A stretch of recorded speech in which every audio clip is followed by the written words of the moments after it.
US Tomahawk cruise missiles will allow Ukraine's defense forces to significantly degrade the combat effectiveness of the Russian army on the front line, according to an analysis by the Institute for the Study of War, ISW.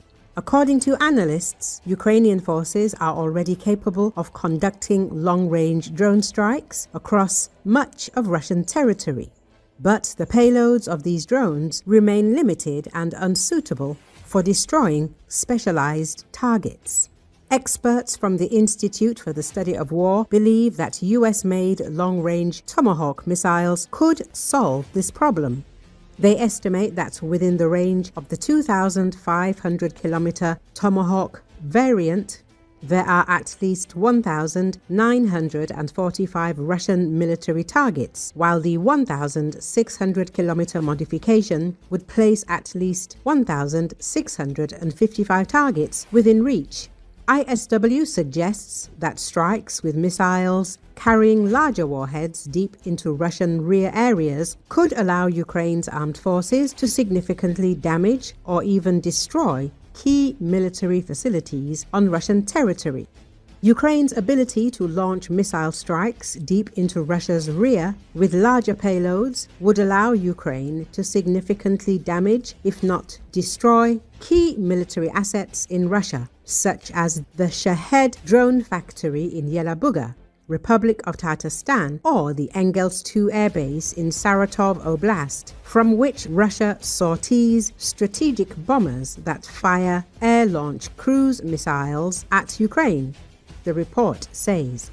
In this case, the Kremlin is trying to prevent the United States from providing long-range Tomahawk missiles to Ukraine in order to preserve the safety of its rear areas, as such missiles would enable Ukrainian forces to significantly weaken the combat effectiveness of Russian forces at the front. According to ISW estimates, there are at least 1,945 Russian military objects within range of the 2,500-kilometer variant Tomahawk and at least 1,655 within range of the 1,600-kilometer variant. The report also highlights that Russian President Vladimir Putin continues to use the prospect of incentives that are unrelated to the war in Ukraine to extract concessions from the United States about the war in Ukraine. As Ukrinform reported, US Vice President J.D. Vance confirmed that the Trump administration is discussing Ukraine's request for Tomahawk missiles. Ukrainian President Volodymyr Zelenski stated that he had received clear support from Donald Trump for strikes on Russian targets, such as energy infrastructure and weapons-producing factories. He added that during their meeting, he asked Trump for one thing: a specific weapon that could serve as additional pressure on Putin. Putin, for his part, claimed that the supply of US long-range Tomahawk missiles to Ukraine would allegedly lead to the collapse of relations between Russia and the United States. At the end of September, Western media reported that President Volodymyr Zelensky had asked US President Donald Trump to provide Ukraine with Tomahawk missiles. Washington is currently studying the proposal, but the final decision rests with Trump. Sources cited by Reuters expressed doubts about the possible transfer, citing limited stockpiles and competing operational requirements for the missiles.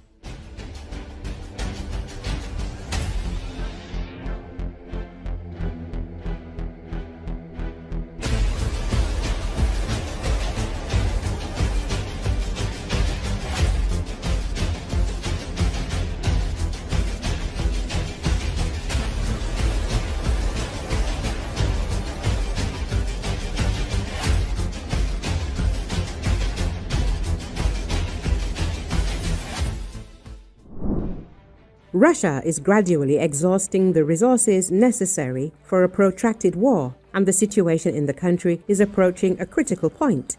Despite the Kremlin's attempts to maintain control, the prospect of a protracted conflict is becoming increasingly remote. U.S. Army Colonel John Sweet stated this on Channel 24. He asserted that even a new wave of mobilization will not bring the Kremlin a strategic advantage, as modern technology makes army size less decisive in combat. The world emphasized that Russian society, which has lived under economic restrictions for years, is increasingly less willing to endure. We are approaching a turning point. Polls show that around 75% of the population supports negotiations to end the war. Furthermore, food and water shortages are expected, and the strikes on the oil refineries further strengthen Ukraine's position, he noted.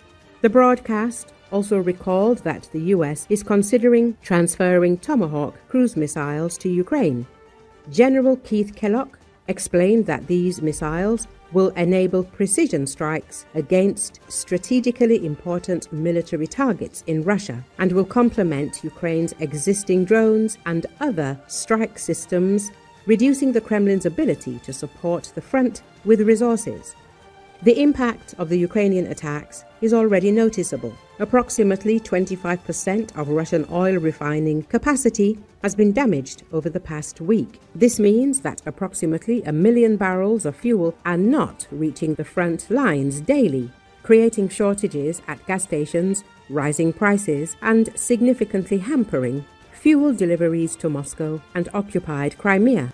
Sweet noted that Ukraine's success depends on a combination of defensive and offensive measures. An effective air defense system, strikes on airfields and military factories, and funding restrictions for the Russian military. He added that social pressure, military casualties, and economic sanctions could force the Kremlin to reconsider its strategy and bring closer the moment of real negotiations. The colonel noted that Ukraine's continued attacks on Russia's energy and oil infrastructure only deplete the enemy's resources, but also create conditions for a turning point in the war that could determine the conflict's future course. As a reminder, Putin threatened the United States with a new level of escalation if Ukraine uses Tomahawk missiles. He claimed that Ukraine's use of Tomahawk missiles without the direct involvement of American troops was impossible.